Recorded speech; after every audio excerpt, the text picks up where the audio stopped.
اعوذ باللہ من الشیطان الرجیم۔ اللہ کی پناہ میں آتا ہوں شیطان مردود کے شر سے۔ بسم اللہ الرحمن الرحیم۔ شروع اللہ کے نام سے جو بڑا مہربان نہایت رحم والا ہے۔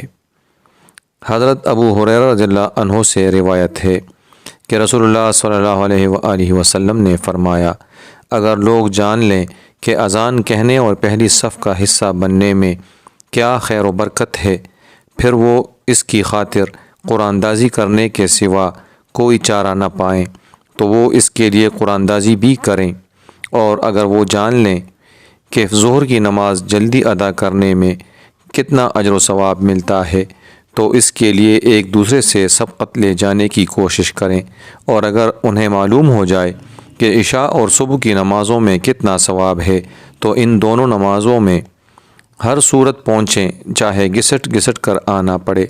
صحیح مسلم 981۔ حضرت عبد الرحمن بن ابی عمرہ کہتے ہیں کہ حضرت عثمان بن عفان رضی اللہ عنہ مغرب کی نماز کے بعد مسجد میں تشریف لائے اور اکیلے بیٹھ گئے۔ میں بھی ان کے پاس بیٹھ گیا۔